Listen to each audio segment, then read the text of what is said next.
नमस्कार, मैं हूं पंकज झा। आप मेरे साथ देख रहे हैं ऑफ द रिकॉर्ड। हम सबके सामने इन दिनों एक ही सवाल है।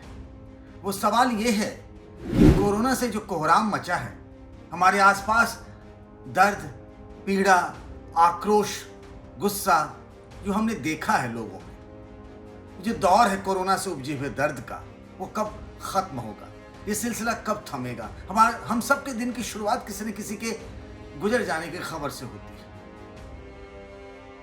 और इसमें अगर हम सवाल पूछें, अगर किसी को ऑक्सीजन के लिए संघर्ष करना पड़ा हो, किसी को अस्पताल में एडमिट होने के लिए, एडमिट कराने के लिए कोई तकलीफ झेलनी पड़ी हो, कोई वैक्सीनेशन सेंटर जा रहा हो और खाली हाथ लौट रहा हो, वो कोविन ऐप पे जाकर बार बार देखता है कि उसका नंबर कब आएगा, और उसे तारीख पर तारीख मिलती है और वो सवाल पूछता है। तो क्या सवाल पूछना नाजायज है?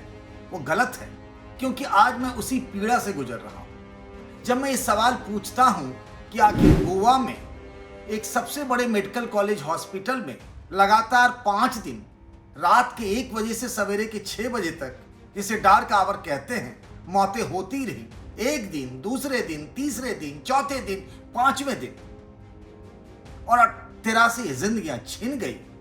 तो हमसे ये कहा जाता है कि आप राजस्थान की खबर क्यों नहीं बताते हैं? वहां भी तो लोग कोरोना से मर रहे हैं।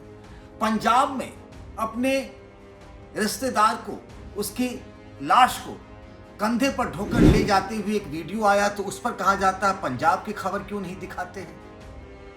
अगर हम राजस्थान की खबर दिखा दें कि वहां लोग कितने तकलीफ में हैं, तो फिर हमसे ये कहा जाता है कि यूपी में जो लाशों का ढेर लगा नदियों के किनारे, उसके बारे में आप क्यों नहीं दिखाते? ये कैसी रिवायत चल पड़ी है, मुझे समझ नहीं आ रहा। ये इंसानियत की लाश पर किस तरीके के बंटवारे की राजनीति कर रहे हैं? क्या ये दौर भी राजनीति करने का है? और अगर हम सवाल पूछ दे तो सवाल हमें कहा जाता है कि आप पॉजिटिव बने रहिए। पॉजिटिविटी अनलिमिटेड का एक लंबा सा अभियान चल गया। किस बात के लिए? और कौन पॉजिटिव हो जाए? वो भी तो पॉजिटिव थी जो अस्पताल में गीत पर झूमते हुए बेड में आखिर में उसने दम तोड़ ही दिया। बहुत सारे लोग पॉजिटिव बन के अस्पताल में ही गए थे। पहले वो ऑक्सीजन के बेड पर गए, फिर आईसीयू में चले गए। तब भी उन्हें उम्मीद थी, भरोसा था कि उनका अपना, किसी का पिता, किसी की माँ, किसी का भाई, किसी का बहन, किसी का दोस्त भी ऐसा सुख दुख का साथी, लोगों ने उम्मीद पाल रखी थी अगर वो आईसीयू भी गया है तो लौट के आ जाएगा। लेकिन ऐसा हुआ तो नहीं। आप पॉजिटिविटी की बात किससे करते हो? क्यों कहते हो? और हम सवाल क्यों ना पूछे? अगर केंद्रीय मंत्री सदानंद गौड़ा कहते हैं कि टीका नहीं मिले है, तो क्या हम फांसी पर लटक जाए? अरे तो सवाल हम किससे पूछें?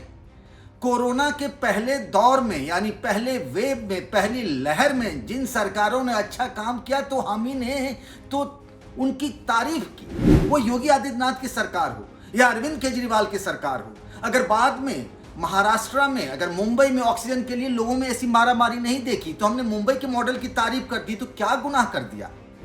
पहले वेव में जिस तरीके से पलायन करके लोग भाग दौड़ कर रहे थे, कोटा में बच्चे फंसे हुए थे और योगी सरकार ने उनको वापस घर बुला लिया, और नीतीश कुमार ने नहीं बुलाया तो उनकी आलोचना की और योगी सरकार की तारीफ की, तो इसमें हमने क्या बुरा कर दिया? और आज अगर यूपी में लोग छटपटा रहे हैं, यूपी में लोग परेशान हैं, अस्पताल जाते हैं तो सरकारी रेट फिक्स है, लेकिन उसे चौगुने दाम पे उन्हें कीमत अदा करनी पड़ती है। आपने ऑक्सीजन के लिए लोगों को छटपटाते हुए देखा, संघर्ष करते हुए देखा, एम्बुलेंस में लोगों को हमने दम तोड़ते हुए देखा। रोज फोन पे ऐसे हमारे दिन की शुरुआत होती, रात तक फोन आती थी। तो अगर हमने सरकार को सवाल उठाए तो हमने कौन सा गुनाह कर लिया?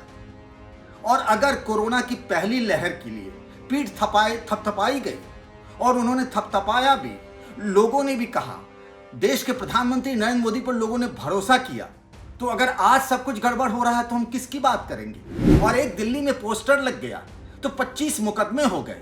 ये दिल्ली पुलिस है? ये किस बात की पुलिस है?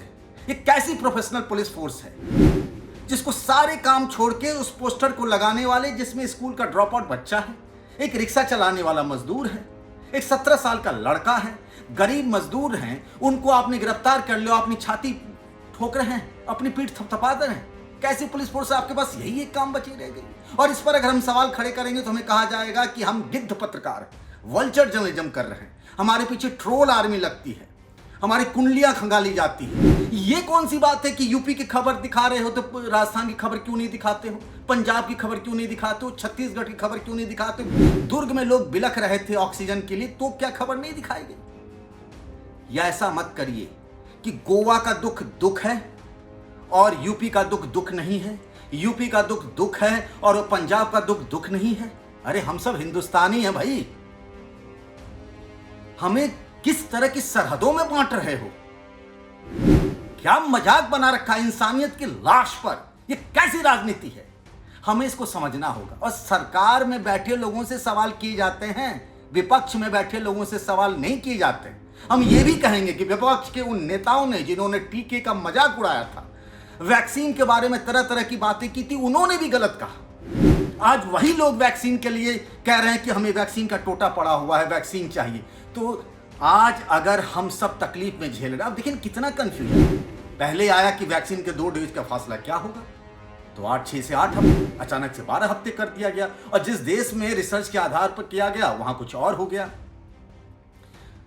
टीके के लिए यह हालत है कि आप चले जाइए, आपको लगने वाला नहीं है, मिलने वाला नहीं है।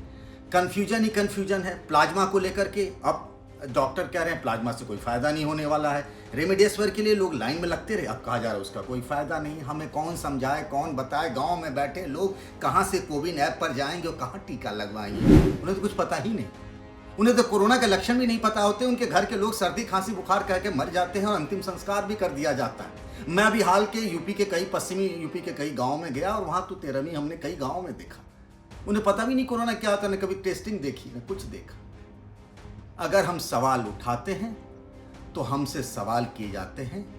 माफ करना मित्रों, जो आज सवाल उठाने वालों के खिलाफ खड़े हो रहे हैं, भगवान न करे अगर आपके घर में भी कोरोना से अगर किसी की मौत हुई रहती, किसी की लाश पड़ी रहती, तो आप ये सवाल नहीं करते और ना पॉजिटिव रहने की सलाह देते। इसीलिए ये वक्त है कि हम सब उम्मीदों के दिए जलाएं।